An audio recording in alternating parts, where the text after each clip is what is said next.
Bee keeper धीरे धीरे पिछड़ता गया, लेकिन एक समय आया जब मुझे भी मधुमक्खी से जुड़ने का मौका मिला और मैं जाकिर साहब के संपर्क में तब आया। मुझे बड़ा अच्छा लगा कि उन्होंने सभी बी कीपर्स को जोड़ा और उनका नोमेनक्लेचर चेंज किया, उनका हौसला अफजाई करने के लिए, उनका मान सम्मान बढ़ाने के लिए बी कीपर के नाम से उनको सम्मानित किया गया।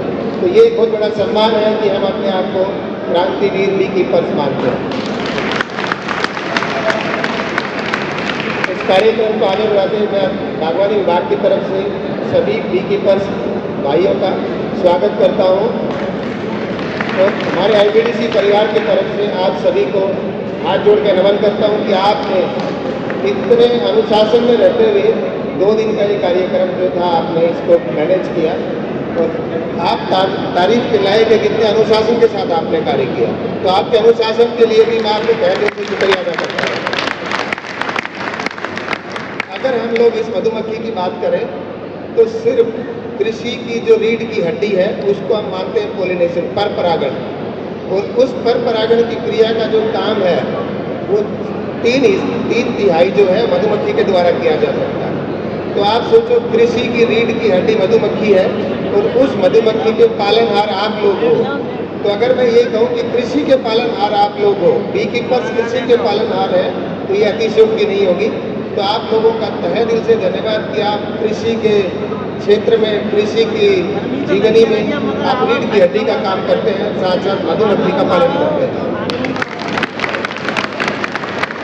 लेकिन जैसे जैसे मधुमक्खी की अवेयरनेस कम होती गई, शिक्षा का अभाव होता गया और हमारे जो किसान थे उनको इस बात की जानकारी नहीं होने की वजह से उन्होंने अपने खेतों में कीटनाशकों का प्रयोग करना शुरू कर दिया। उस कीटनाशकों के प्रयोग से काफ़ी मात्रा में जो मधुमक्खियाँ थी उनकी संख्या कम हो गई और मधुमक्खियों का जीवन खतरे में आ गया। तो अब एक जो समय है, अगर हम बात करें मधुमक्खी की महत्वता के बारे में, तो ये अतिशयोक्ति नहीं होगी कि लगभग 2 मिलियन डॉलर अमेरिकन का कारोबार सिर्फ मधुमक्खी पॉलिनेशन के द्वारा कर देती है। हम शहद की बात ही नहीं कर रहे।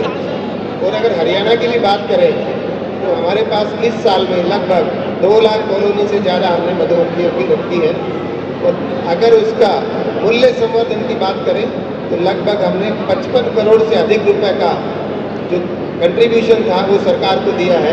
हरियाणा स्टेट ने 55 करोड़ से ज़्यादा का दिया है। पैदावार की अगर बात करते हैं तो आप सभी बी कीपर्स ने मिलकर हरियाणा प्रांत में, सिर्फ हरियाणा प्रांत में 5000 मैट्रिक टन से ज़्यादा उच्च गुणवत्ता के हनी का पैदावार दी है। लेकिन अब ये समस्या ये है कि इस मुहिम को आगे कैसे बढ़ाया जाए। तो मेरे कुछ सुझाव हैं, मैं आपके साथ रखना चाहता हूँ कि सबसे पहले तो हमें इसके अवेयरनेस कैंप लगाने पड़ेंगे।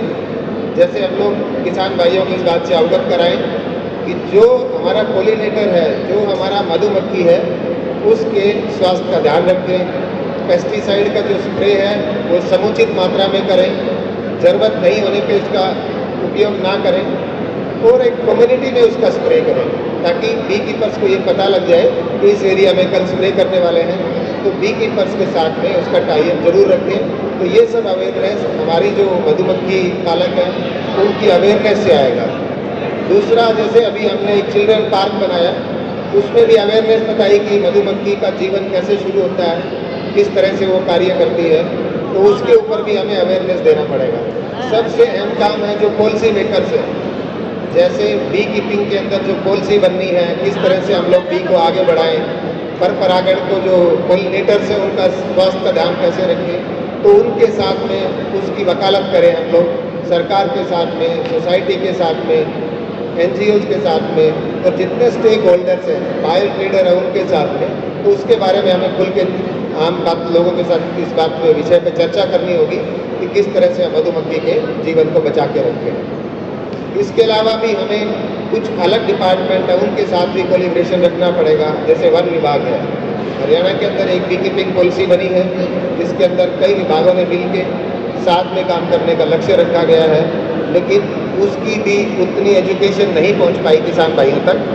तो मैं सोसाइटी से अनुरोध करूंगा कि उस पॉलिसी के जितने भी की बिंदु हैं, मुख्य बिंदु हैं, उनका एक सर्कुलेशन करती रहे ताकि जो क्रांतिवीर हैं, बी कीपर्स हैं, उनको पता लगे कि उस पॉलिसी के अंदर क्या लिखा है और उस पॉलिसी को आगे से सभी किसान भाइयों के साथ शेयर करें।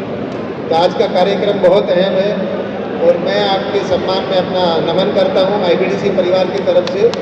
और मैं आपकी समय अधिक नहीं लूँगा तो क्योंकि वक्ता काफ़ी है, आज जाखड़ साहब ने भी अपना विचार रखने हैं और मैं चाहूँगा कि IBDC की टीम भी ज़रूर अपने विचार रखें।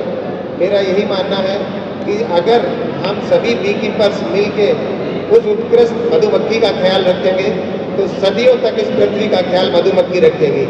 अगर मधुमक्खी की सेहत खराब होगी तो आपकी जो प्लेट के अंदर रंग बिरंगे जो आपने देखा केक आते हैं, केक में कई तरह के फ्रूट लगते हैं जैसे प्लम है, चेरी है, उन सब का उत्पादन कम हो जाएगा।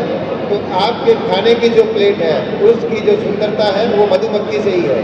तो हमें इस पृथ्वी के साथ साथ मधुमक्खी का भी ख्याल रखना है।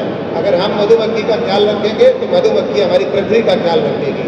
तो इन्हीं शब्दों के साथ मैं एक बार सभी बी कीपर्स का दोबारा से सम्मान करता हूँ और जाखड़ सहकारी सोसाइटी का तहे दिल से स्वागत करता हूँ कि उन्होंने एक बहुत ही अदृश्य सेमिनार का आयोजन किया गया और मॉडल कोड ऑफ कंडक्ट लगा होने की वजह से इस आयोजन को करने में पूरी साहब ने बहुत मेहनत की। बी कीपर सोसाइटी ने इतनी मेहनत की, मुझे लगा था एक बार कि शायद ये प्रोग्राम हम ना कर पाएँ, लेकिन इतने लास्ट मोमेंट में हमें इसकी स्वीकृति 5 बजे के बाद मिली। उसके बाद भी हमने इस कार्यक्रम को किया। ये आपके जोश और जुनून को दिखाता है। तो मैं बी कीपर्स के जोश और जुनून का भी स्वागत करता हूँ। और हर कार्यक्रम के पीछे एक रीढ़ की हड्डी होती है, एक सूत्रधार होता है। तो इस कार्यक्रम को पिरोने के लिए मैं जाखड़ साहब का भी धन्यवाद करता हूँ, उनके जोश और जुनून का भी धन्यवाद करता हूँ। और आपकी तालियाँ ये बात बताती हैं कि आपका जोश अब संगठित हो चुका है। और मेरा ये मानना और मेरा विश्वास है कि अब हम जो हमारी मधुमक्खी है बहुत अद्भुत है और हमारे लिए इतने फायदे करती है, उसको हम एक साथ लेके आगे बढ़ाएंगे और इस पृथ्वी का और हमारे आने वाली नस्लों के लिए हम कितने सारे फल फूल पेड़ पौधे और भिन्न भिन्न प्रकार के व्यंजनों को छोड़ के जाएंगे। जय हिंद, जय भारत। इसी के साथ धन्यवाद।